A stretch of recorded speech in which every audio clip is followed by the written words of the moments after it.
Vous nous écoutez peut-être en voiture, non, peut-être pas encore. Oh si, il y a de gens qui commencent à partir. Ils sont déjà partis depuis la semaine dernière. Bonjour Gilles, Romain Duduic, bonjour. Merci d'être avec nous, ravi de vous recevoir. Vous êtes comédien, on vous a aperçu dans Danse avec les stars, avec une prestation très remarquée. Il paraît, ouais. Il vous en reste quoi? Des courbatures, quelques courbatures. Encore ouais, ça reste. Ça reste. Et l'image aussi, parce que vous êtes beaucoup livré, vous avez beaucoup pleuré, vous avez parlé de votre apparence physique, vous avez parlé de beaucoup de choses quand même dans cette émission. C'est une émission qui révèle forcément, parce que quand on danse, on se met à nu, littéralement presque, parce qu'on est sur ce parquet, on n'a rien d'autre que notre corps pour s'exprimer, et en fait, ça demande beaucoup plus qu'une performance artistique. Ça demande vraiment de se livrer émotionnellement. Est-ce que maintenant le mal aimé se sent aimé de son public? Un petit peu plus, ouais. Pas totalement? Ah non, jamais totalement. Puis mon plus grand ennemi, c'est moi-même. Ouais. Donc de toute façon, tant que moi je m'aimerais pas complètement, j'aurai toujours le pire ennemi en face du miroir. Enfin, vous avez quand même une réussite assez éclatante. Vous montez sur scène, vous avez des rôles, et on va parler de ce rôle très fort de Gabin que vous incarnez dans la série 11, qu'on va pouvoir voir, qu'on voit d'ailleurs, qui est disponible dès aujourd'hui sur Ça démarre aujourd'hui. Sur la série. Oui, dès maintenant, tout de suite. Mais restez avec nous pour en comprendre un petit peu sur France.tv /. C'est une série qui s'adresse plutôt à un public jeune, mais vous pouvez le regarder. Je sais que Gilles, il a binge-watché, comme on dit. J'ai regardé tous les épisodes d'un seul coup. On va y revenir dans un instant avec vous. Et Gilles, on va passer au zapping. Déjà, avant, vous la regardez, vous, la télé? Pas vraiment, non. Mais je regarde des extraits sur les réseaux sociaux de la télé. Ouais. Mais rien, jamais de truc en entier, pas de série, les plateformes non plus? Ah si, série, plateforme, je regarde, mais c'est pas la télé pour vous. C'est pas la télé. Non, c'est plus ça aujourd'hui. Oui, c'est ça le gap de génération entre nous. C'est que non, mais moi, s'il me dit tu regardes quoi à la télé, je vais répondre j'ai vu une série sur Netflix. Pour vous, Netflix, c'est pas la télé. Ah oui, non, ça se regarde sur un téléviseur, mais c'est pas la télé. Vous la regardez où, justement? Vous la regardez sur. Je la regarde en replay. Mais sur un écran de télé ou sur un ordinateur? Ça dépend de ce que j'ai en face de moi. Ça dépend de ce que j'ai acheté chez Darty, quoi. Mais télé dans la chambre ou pas? Non, pas télé dans la chambre. Pour moi, la télé, c'est dans le salon. Et qui tient la télécommande? C'est vous? Je suis tout seul, donc oui, c'est moi. Très bien, c'est parfait ça. Alors on va passer aux petites questions pour savoir si vous étiez célibataire. Ouais, c'était subtil. Qui tient la télécommande? Qui tient la télécommande? Ça y est, j'ai eu l'info. C'est bon. Je pourrais être sa grand-mère. Non, c'est bon. À notre époque. Allez, on passe au zapping. Sud Radio Média. L'instant zapping. Et maintenant, que se passera-t-il au Sénat pour la loi sur la fin de vie et l'aide à mourir? Hier, l'Assemblée nationale a voté pour. Les contours de la loi ont été évoqués dans le 20h de France 2. Presque un moment d'unanimité dans l'hémicycle. Au bout d'une centaine d'heures d'un débat apaisé, la proposition de loi pour l'aide à mourir est adoptée. Le député à l'origine du texte fait part de son émotion. Je n'oublierai jamais cette journée. Merci à tous. Merci beaucoup, monsieur le rapporteur. Alors, si l'aide à mourir devient un droit, comment va-t-il s'appliquer concrètement? Pour y prétendre, il faudra être majeur, français ou résident stable, être atteint d'une maladie grave et incurable en phase avancée ou terminale, éprouver des souffrances insupportables et être apte à exprimer sa volonté. Le dispositif exclut donc les malades plongés dans un coma profond, ainsi que les personnes atteintes de la maladie d'Alzheimer. Oh là là, je vous ai vu approuver, je vous ai vu écouter attentivement. Oui, c'est un moment historique qu'on vit avec l'adoption de cette loi. Je pense qu'elle était importante. La mort dans la dignité, c'est quelque chose qui manquait, je trouve. Je suis content que ça existe. Mais je trouve que c'est une loi importante. Beaucoup de gens sont contre, mais je pense que ça va être un marqueur, comme vous dites, de la société. Il y aura différents documentaires qui arrivent sur Paris Première, entre autres, vous savez, Olivier Gouin, il va avoir un portrait et on devrait recevoir les réalisateurs qui ont suivi les derniers jours d'Olivier Gouin. Ça va être diffusé sur Paris Première. Hier, Pascal Pro, je vais à la buvette de CNews. Alors, il s'en est pris à LCI. Alors, vous savez que la semaine prochaine, on va en parler. D'ailleurs, c'est le début de la guerre des nouvelles numérotations, peut-être. Alors, vous savez que les woke, c'est pas vraiment son truc, au Pascal. LCI recevait Isabelle 10 Saint-Jean pour commenter l'influence et le rapport des frères musulmans. Bon, déjà, le sujet, il est un peu chaud. Et elle est professeure économiste à l'Université de Paris. Mais pas que. Or, LCI n'a parlé que de ça. Et alors, il a été choqué, le Pascal. L'immigration, les chiffres sont faux. La sécurité, tout va bien, etc., etc. Et à chaque fois, Madame Tisse Saint-Jean martèle son statut en tant qu'universitaire. En tant qu'universitaire. La vérité est tout autre. Madame Tisse Saint-Jean est membre du Parti socialiste. Elle a occupé plusieurs fonctions de secrétaire national au PS. Elle est candidate au PS aux élections régionales de 2010. Elle se présente aux élections législatives en 2012. Elle fait partie de l'équipe de campagne de Martine Aubry pour la primaire en 2011. C'est évidemment son droit, mais c'est son devoir de le dire aux téléspectateurs. Elle est universitaire sans doute, elle est militante surtout. Pas tout à fait d'accord avec lui parce que. Elle est aussi universitaire, ça dépend avec quelle casquette Aubry, on parle. je vous rappelle qu'elle est Martine Aubry, donc on peut remonter au calendrier grec. Peut-être qu'aujourd'hui elle est simplement universitaire. En tout cas, elle a été interrogée pour ce rôle-là par les gens d'LCI. Donc voilà. Hier, dans cet avou, Ophélie Winter était l'invitée d'Anne-Elisabeth Lemoine. Alors, le visage déformé depuis une névralgie d'Arnold, qui est une maladie suite à un cambriolage où elle a été défigurée, où elle a perdu son nez. Alors, hier, elle a évoqué un peu... j'ai pris ce son parce que ça me fait penser à vous. Elle a toujours été mal à l'aise avec son physique. Aujourd'hui, elle l'accepte plus facilement parce qu'elle n'a plus besoin d'être belle et d'être le rôle qu'on lui donnait d'être sexy. C'est ce qu'elle a raconté à Anne-Elisabeth Lemoine, qui en a profité pour diffuser cette période-là où elle était une bimbo. Alors, je ne sais pas si vous l'avez vu. Vous avez vu ou pas? Oui, terrible. L'extrait de l'émission de Yakapa. Ah non, je n'ai pas vu. Alors, extrait de l'émission de Yakapa, c'était en 1993, et vous allez voir un Pascal Brunner qui ne voit en elle qu'un bout de chair. Écoutez bien l'extrait et écoutez sa réaction. C'est le bolide des bolides. Mesdames et messieurs, Ophélie Winter.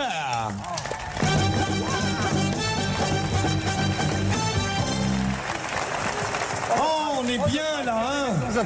Oh nom de Dieu, non mais je te jure. Bon alors tu termines ta tournée, ma petite Ophélie. Et il faut rire, tu vois, à ce moment-là, il faut rire, alors que tu te dis, mais c'est exactement c'est une horreur de... Horreur. Une horreur. Rien ne va. Non. Ma petite Ophélie, le bolide des bolides, le rire. Il me regarde les fesses, il me regarde, il fait 60, 90, c'est honteux. Mais sur le moment... Je ne l'ai pas senti, j'avais bien compris qu'on ne m'avait pas choisi pour ma voix particulièrement. Quand même. Oui, allez voir l'image quand lui plonge son regard dans ses seins, elle se retourne. On dirait que c'était l'époque. Ouais, c'était une autre époque. Non, c'était pas il y a si longtemps que ça, au 93. final. 93, oui, c'est ça. Vous n'étiez pas né. Oui, j'étais peut-être pas né, mais c'était il y a si longtemps que ça. Non, mais c'était il y a cool pas qu'on si remette en longtemps que question ça. ce genre de comportement. On dirait une parodie, quoi. Enfin, on dirait les inconnus qui parlent d'Ardisson, quoi.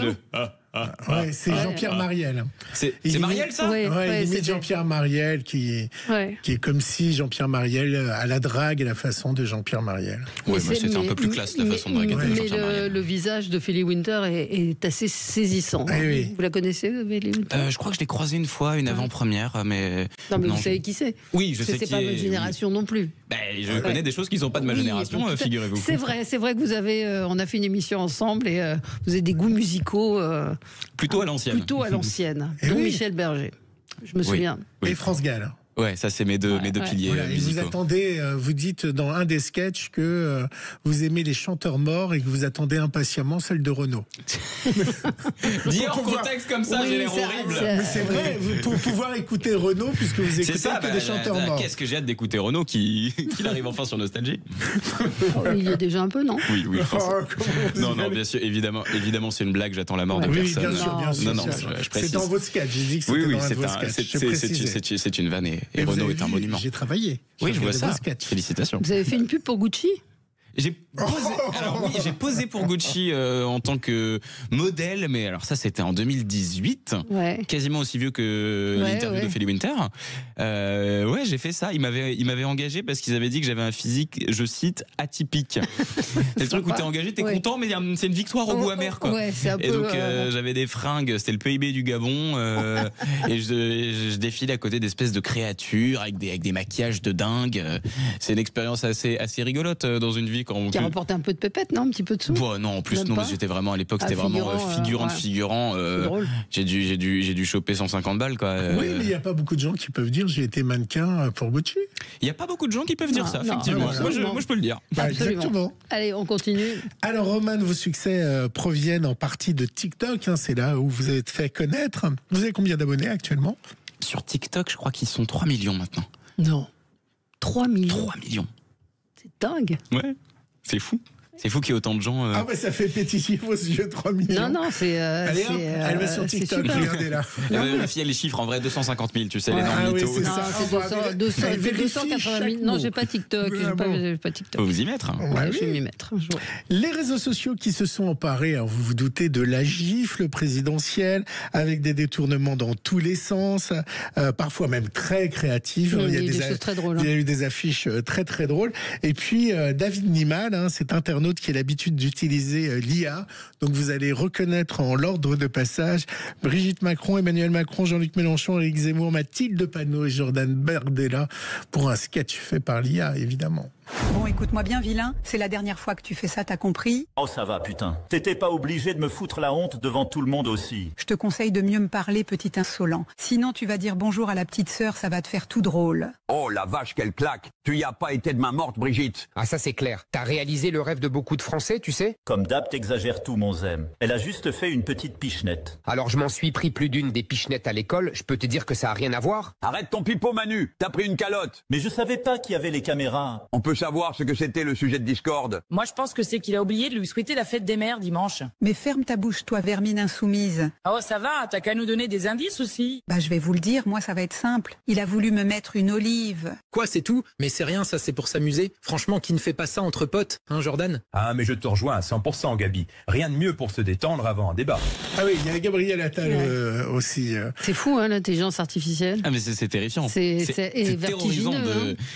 Faut plus croire rien, quoi. Et encore plus à la radio où les voix sont quand même. Ah oui, il y a 2-3 voix. Celle de Mélenchon, elle est hallucinante, je trouve. Celle de Mathilde Panot où il la fait pas parler en français, qui est plutôt drôle. L'internaute s'appelle David Nimal. Alors, évidemment, cette vidéo, je sais pas si elle fait 3 millions, mais en tout cas, elle l'est assez. Elle fait le record et voilà. C'était l'IA. Bon, Madonna, elle rêvait d'un biopic au cinéma. Eh ben, vous savez où elle sera finalement, Valérie? Non. Vous avez suivi? Eh ben, je vous donne l'info. Elle sera sur une mini-série sur Netflix qui va raconter sa vie, réalisée par Sean Levy. C'est le réalisateur, alors c'est pas n'importe qui, hein. Il a fait Wolverine, La Nuit au musée et Stranger Things. Donc Sean Levy et Madonna vont produire une mini-série qui va être diffusée sur Netflix. Alors une question se pose. Qui pour incarner celle qui quitte le Michigan pour New York avec $35 en poche? Alors on ne sait pas. Voilà, c'est la question qui se pose. Donc voilà, peut-être vous, Roman. Pour incarner Madonna? Bon, pas sûr. Peut-être. Quoique. Tout est possible quand on vous a vu dans 11. On écoute Madonna, évidemment.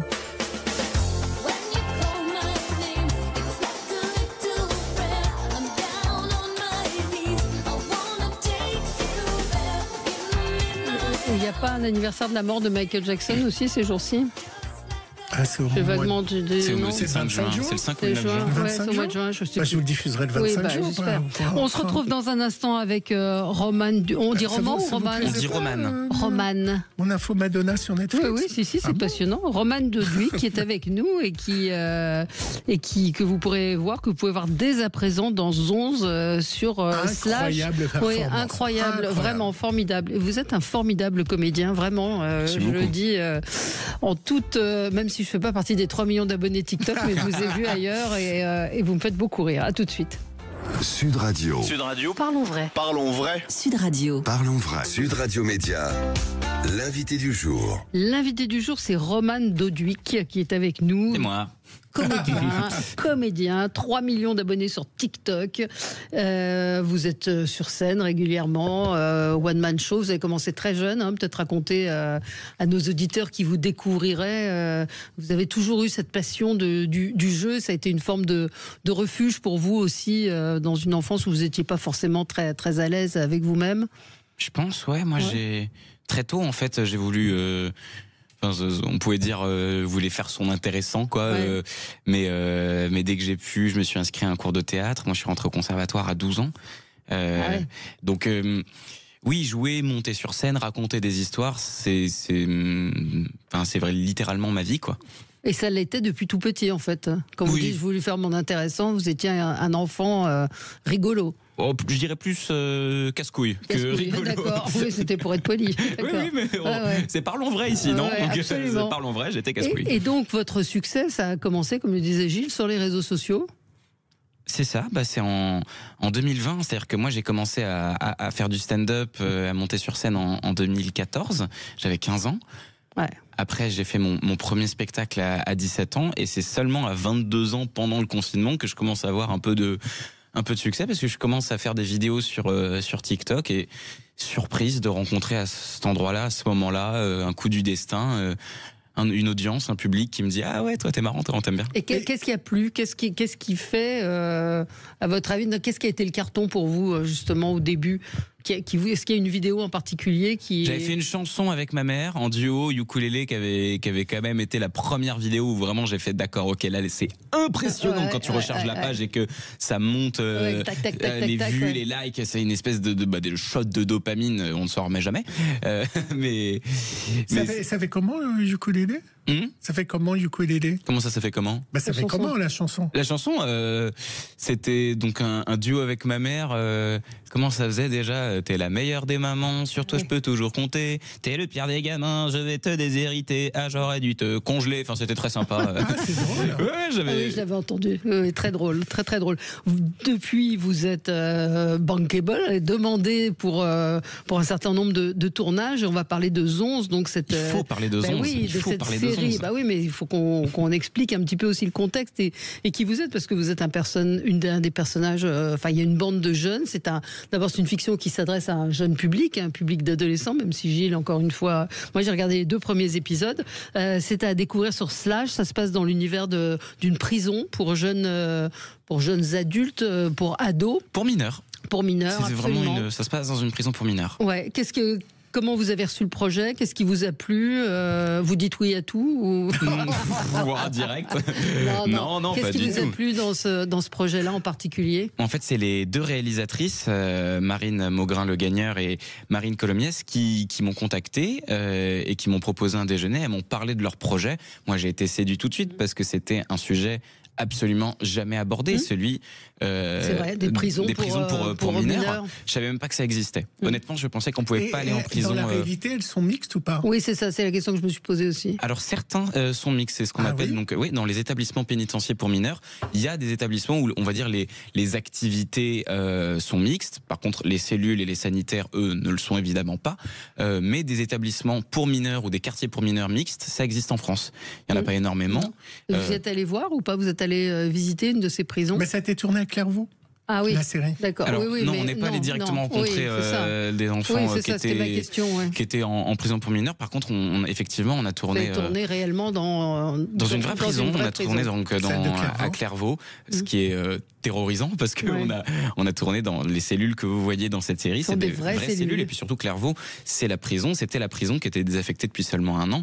Des lourdes peines et des peines à perpétuité. Absolument. Donc c'est pas juste, c'est des gens qui ont vendu du shit. Quoi. Il y a un truc très très lourd. Et on le sent quand on est sur place, on sent des fantômes, on se cogne aux fantômes. Un peu, les murs ont des histoires et les murs parlent. Donc quand on était dans cette enceinte, même que ce soit dans la promenade ou dans la cour coursive, on sait, on sent qu'il s'est passé des choses ici, qu'il y a des gens qui ont passé 10, 15, 20, 30 ans entre ces murs.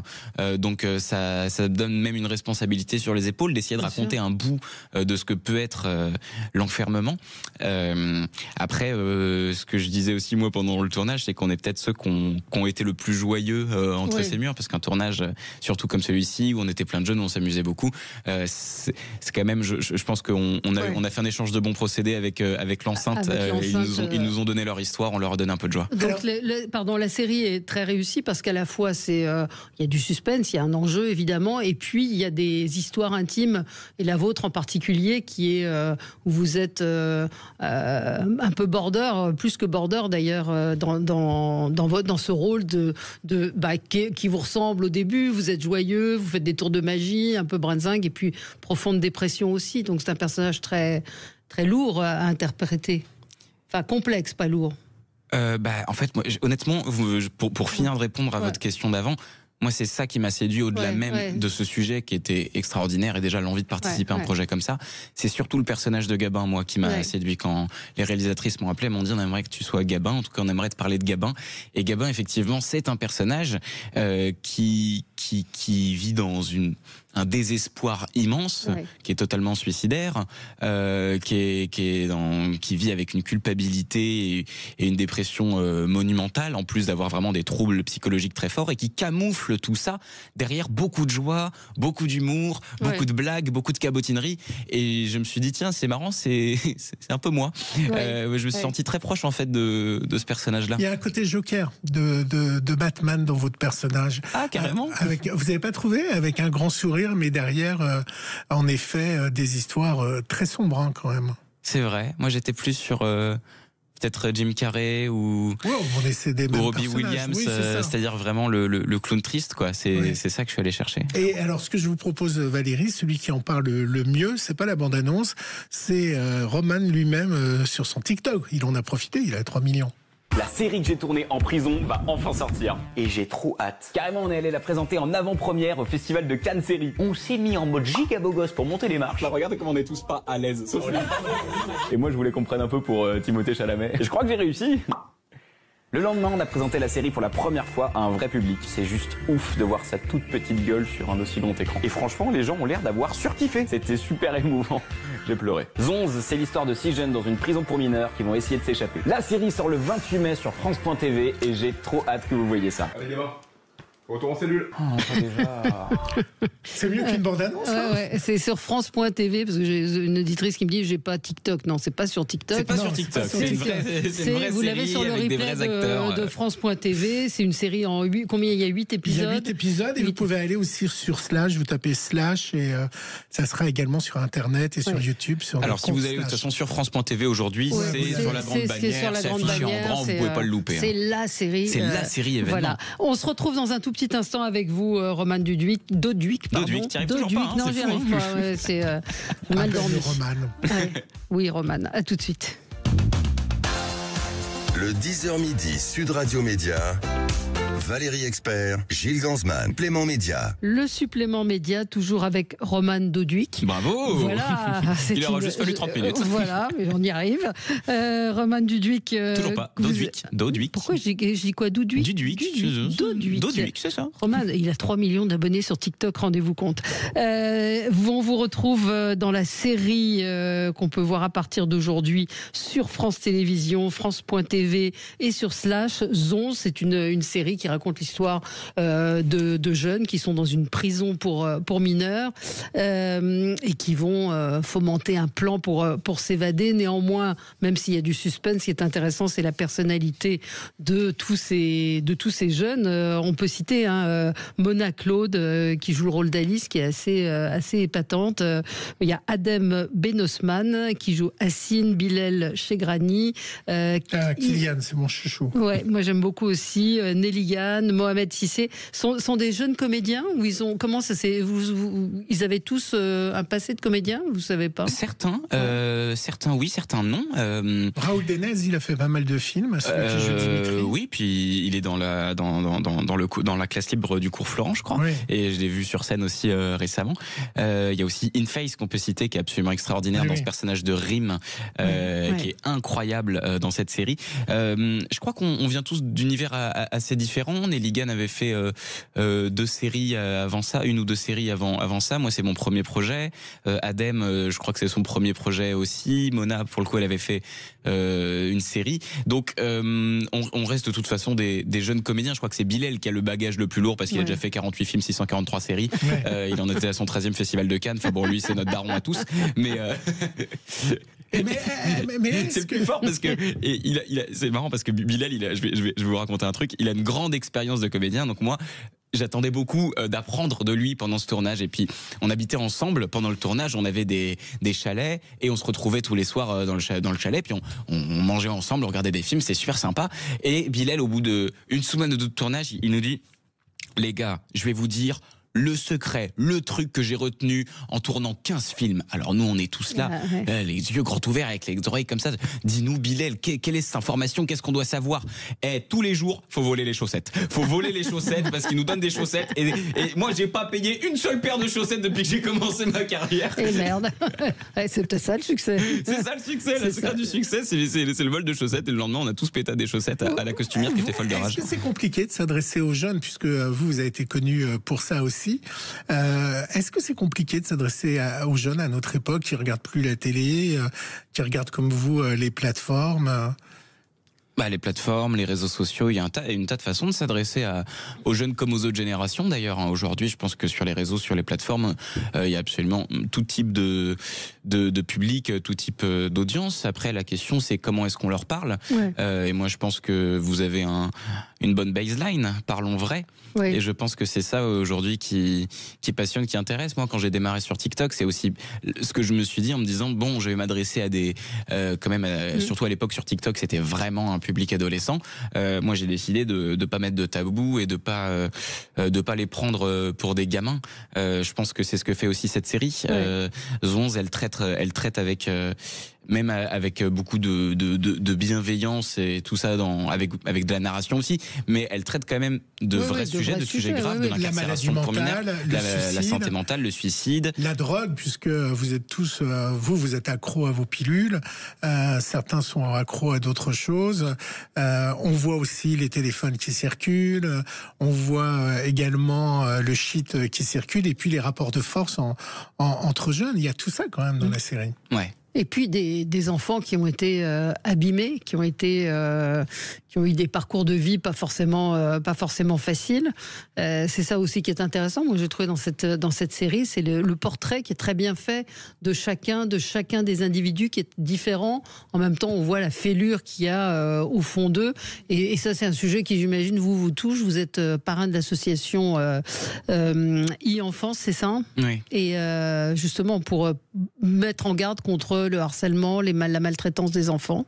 Oui, parce que ça en fait partie, tout ça. Hein. Il y a du harcèlement dans la série. Il y a du harcèlement dans la prison d'une manière générale, et particulièrement dans cette série. Et puis surtout, le harcèlement peut venir de différents bords. C'est ce que montre la série aussi. Le méchant n'est pas forcément celui qu'on croit, et les bourreaux sont souvent d'anciennes victimes. Les personnages qui nous semblent dans cette série abominables, méchants, irréparables, soudainement la série avance et elle nous fait aussi changer de point de vue. Les apparences sont trompeuses et on se rend compte que cette personne qu'on aimait peut-être pas au début de la série ou qu'on trouvait odieuse, on se rend compte qu'il y a une fêlure et un traumatisme derrière qui est absolument monstrueux. Et puis en deuxième lecture, le personnage s'appelle Alice, il y a un lapin, il y a une allégorie évidemment, Alice au pays des merveilles. Alors, très loin du pays des merveilles. Et voilà, on est loin du pays des merveilles, sauf à la fin. Racontez pas la fin. Il y aura une merveille. Non, mais à la fin, il y a quelque chose. il y a une scène que je ne raconterai pas pour que vous allez sur France.tv pour la découvrir. Et il y a une scène où je me suis dit mais c'est vous qui avez tourné cette scène ou cette cascade et vous m'avez révélé. Alors ça c'est génial que c'était pas lui. Tous les autres cascades c'est Roman. C'était pas lui. Et du coup ils ont fabriqué une perruque. Ils ont fait une perruque de mes cheveux. Ils ont fait ça pour le mettre sur un comédien. Vous l'avez gardé, j'espère. Non, je la porte actuellement. C'est celle-là. Je te la passe si tu veux. Oui, ça peut m'être utile. Premier tournage pour vous, premier rôle, premier tournage, premier rôle. Vous l'avez appréhendé comment? C'était impressionnant ou pas? Ou vous y êtes allé comme vous avez l'air d'être en apparence assez décontracté? Alors évidemment, c'est qu'une apparence. Je suis quelqu'un d'extrêmement angoissé. J'ai du Xanax dans ma poche juste ici. Et la valise que vous prenez, c'est ça. Vous êtes jamais naturel? Je suis toujours naturel, mais je suis toujours angoissé. Par contre... Alors pourquoi vous ne le montrez pas? Parce que j'ai pas forcément envie de montrer que je suis angoissé. C'est bien de montrer ses fragilités. J'hésite pas à les montrer. Moi, c'est avec ça que je suis venu sur le tournage de Zonz. Je suis venu avec ma fragilité aussi. Ce qui était pour moi flippant, effectivement, en premier tournage, moi, je voulais surtout servir le texte des auteurs, Marine Mauguin-Le Gagneur et Quentin Pissot, de la meilleure façon possible, parce que justement, moi, j'étais fan de ce texte, fan de cette série et fan de ce personnage. Donc, je voulais la servir le mieux possible. Moi, j'ai une formation de comédien, mais c'est vrai que c'était ma première expérience. Fiction. Et j'ai appelé un copain avant le début du tournage qui s'appelle Théo Fernandez, que vous connaissez peut-être.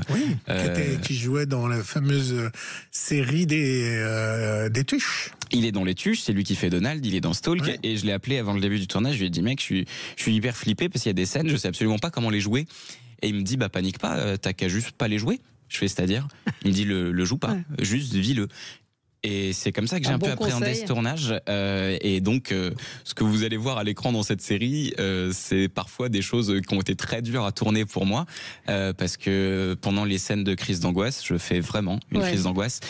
Pendant les scènes de larmes, ce sont des vraies larmes. Je me suis conditionné à me mettre dans un espèce d'état vraiment pur et sincère. Et tous les jours avant d'aller dans ce tournage, j'ai essayé de me mettre effectivement, non pas dans la peau du personnage, mais dans ma peau à moi, et d'aller ressortir ce qu'il y avait de plus fragile et de plus triste et de plus cassé chez moi. Ça a été dur. Ça a été un tournage. Il y a une sacrée performance sur la fameuse scène. Il y a une fameuse scène clippée où, alors là, vous rampez, vous êtes dans tous vos états. Vous voyez la scène dont je parle? Oui, je crois, oui. Dans la salle de bain? Il s'agit d'une salle de bain? Quand vous êtes dans la cellule et que quelqu'un arrive dans votre cellule, et là, vous faites les 100 pas, vous rampez par terre. Ah oui, c'est dans le premier épisode. C'est dans le premier épisode. Dans le tout premier épisode, il y a une scène où on voit la cellule en accéléré pendant quelques secondes. Nous, il s'agissait de, je crois, 20 ou 30 minutes de tournage où les réals m'ont vraiment dit vas-y, amuse-toi, vas-y, fais des trucs. Et pendant 30 minutes, j'étais en impro total. Oui, mais de l'impro total. Il m'avait vraiment dit, juste essaie d'occuper un peu l'espace, quoi. Donc j'ai essayé d'occuper tout l'espace que je pouvais. On m'entend dire 3-4 phrases, mais j'en ai dit une centaine. Et j'ai essayé de me servir le plus possible. Le pire pendant ce temps-là, c'est mon camarade Adem Ben Osman qui a les deux mains et qui est en train de se retenir de rire parce que vraiment, je lui fais pas. Vous êtes à fond. Je lui fais pas de cadeau. Vraiment, je lui envoie toutes les vannes de la terre. C'est un moment qui a été génial à tourner. Alors, je rappelle votre nom, les auditeurs qui disent mais comment s'appelle ce jeune homme? Il s'appelle Roman Doduic. Vous êtes également sur scène avec en tournée. Je suis sûr que vous tapez son nom sur Google et puis vous allez vous dire oui, bien sûr. Et votre spectacle Adorable, ça parle de quoi? Adorable, ça parle de moi. Ça parle de moi. C'est moi adorable, c'est ce qu'on dit de moi. En tout cas, visiblement, c'est ça que je renvoie. Oui, j'inspire plus le câlin que le respect. Et donc je fais ce spectacle pour parler de ça, pour parler du pont aussi entre les différentes générations que je côtoie, entre les adolescents qui me regardent sur TikTok et les darons qui sont plus dans ma vie pour le coup. Ça tombe bien, parce que j'ai exactement cet extrait-là. Petite mise en situation. Notre ado hiberne dans son milieu naturel, le canapé. Il est tranquille, serein, comme il le dirait lui-même dans son jargon d'ado, il est poseille. Tiens, l'ado a faim. Non loin de là, tapis dans l'ombre, il est épié par son prédateur naturel, le vieux. Oui, vous. Et là, c'est l'attaque, hein. Salut Mathéo, ça va? Tranquille, je te dérange pas? Tu fais quoi? Tu chill? Ouais, bien sûr, t'es encore en train de jouer avec ta Swift. Ta Switch. C'est moi qui l'ai payé, j'appelle encore comme je veux, hein. Dis, tu pourrais ranger un peu parce que c'est le bordel là, hein. Puis tu pourrais aérer, ça sent le fauve. Et les lumières, c'est pas Versailles ici. Vous n'aimez pas vos vieux sketchs? Vous avez râlé parce que c'était un vieux sketch? Ouais, moi en fait je m'ennuie très vite et Mais il est culte ce sketch, il vous a fait connaître. Vous l'avez joué à Montreux, c'est un extrait de Montreux. C'est un extrait de Montreux, ça? Ouais, c'est un extrait de Montreux. D'accord. Non, bah ouais, moi je me lasse assez vite de ce que je fais, donc. Vous renouvelez beaucoup quand le spectacle est figé? Ah oui, non, ça renouvelle énormément. Ouais. Le spectacle, il est en mouvement permanent. C'est l'avantage de faire du spectacle vivant, c'est que littéralement ça vit. Oui, mais enfin il y a des stand-uppers qui changent pas trop. J'aime pas le mot tellement de stand-uppers, mais des gens qui sont sur scène qui changent pas trop le texte de leur spectacle. C'est leur droit aussi. S'ils ont un truc qui est génial. Vous avez, c'est ça, vous évoluez en fonction de l'humeur. Bien sûr, après j'ai quand même une base de spectacle qui est quand même solide. Oui. Quand même, au bout de 3-4 ans, il était temps. Et vous écrivez vous-même, vous écrivez beaucoup, comment ça se passe? J'écris en binôme depuis 8 ans avec mon co-auteur Jocelyn Flippo. Donc c'est un binôme qui fonctionne bien. Ouais, c'est super ça. Ça fait très très longtemps qu'on travaille ensemble et on fait tout, des vidéos jusqu'à la scène. On fait tout en binôme. En binôme, en tandem. Voilà. Et Zonz, au final, c'est une des premières expériences que je fais sans lui. Et c'est chouette aussi d'être au service d'un texte. Qu'est-ce qu'on peut vous souhaiter? De quoi vous avez envie pour l'avenir? De tourner avec Martin Scorsese. Il y a peut-être le temps avant Martin Scorsese. Non, mais de quoi vous avez envie plus sérieusement? De faire du cinéma? Peut-être un rôle au cinéma, pourquoi pas? Moi, j'ai la même envie depuis que je suis petit. C'est de raconter des histoires. Ouais. Et j'ai la chance de pouvoir le faire de plein de façons différentes. Oui, parce que vous lâchez pas TikTok, j'ai fait un petit clin d'œil. Non, je lâche pas. Actuellement, vous avez des vidéos où il y a des stars dans votre lit. C'est plutôt rigolo tout ce qui se passe dans votre lit. C'est une série que j'ai faite sur mes réseaux qui s'appelle Clic-Clac, effectivement. Et ça marche bien, vous allez la continuer? Il y aura une saison 2, je sais pas encore quand. Vous mettez Valérie dans votre lit. Ça pourrait faire un sketch. Avec plaisir, si elle arrive à prononcer mon nom correctement 2 fois de suite, on envisagera ça. Roman Doduic, je l'ai parfaitement. Mais oui, moi ce que j'aime dans la vie, c'est de raconter des histoires. Et que je les raconte sur internet, sur scène ou au service d'un scénario comme avec Zonz. Moi, tant que je raconte une histoire, je me porte bien. Donc, vous êtes dans Masked Singer? J'en sais rien. Parce que votre nom a été prononcé plusieurs fois. Je sais. Ah, vous le savez? Oui. On vous appelle, on vous le dit? Je regarde un peu l'émission. Et vous êtes dedans? J'en sais rien. Faut pas le dire, parce que s'il fait partie des hypothèses et qu'il dit non, ça casse l'émission. Donc peut-être qu'il y est, on ne sait pas. Faut regarder. Et comment ça s'appelle, Fort Boyard? Vous feriez? Vous l'avez fait? Je l'ai fait 2 fois, Fort Boyard. 2 fois je l'ai fait. Ils m'ont rappelé cette année. Cette fois-ci j'ai dit non, ça suffit, c'est bon, c'est terminé. Oh là là là là. C'est horrible. Ah non. Après, toute l'équipe est très sympathique. C'est une ambiance de tournage qui est très chouette. Puis c'est fun. Enfin, c'est vraiment un terrain de jeu géant. Mais pour le grand angoissé et multiphobique que je suis, Fort Boyard, c'est un cauchemar. Enfin, une fois j'étais enfermé vraiment dans une espèce de cercueil en bois avec des serpents dedans. Je me suis dit, il y a tellement de serpents et je vois une trappe qui s'ouvre, un mec qui sort. C'est l'animalier du fort. Il a acheté plus de serpents dans le cercueil. C'est horrible. Horrible. Bon, Zonz, c'est beaucoup mieux. C'est autre chose. Je crois que je préfère quand même les serpents qu'être en prison. Mais Zonz, voilà, très très belle série à découvrir sur Slash. C'est dispo, c'est maintenant, allez-y les gars. France.tv, vous tapez France TV sur le replay et vous allez découvrir des comédiens formidables et une réalisation très moderne. Gilles qui connaît bien la réalisation, très moderne et un formidable comédien qui est Roland Doruc. Allez, c'est bon, je me casse. Je vais sur Nord Radio. Voilà. Roman Doduc, écoutez, regardez-le, vous qui ne connaissez pas, découvrez ce jeune homme très talentueux, vraiment. Et à noter que vendredi, on reçoit Karine Le Marchand pour son ambition intime. On a vu l'émission, je pense que ça a bien marché dimanche. Allez, à tout de suite pour les débats. Sud Radio, votre avis fait la différence.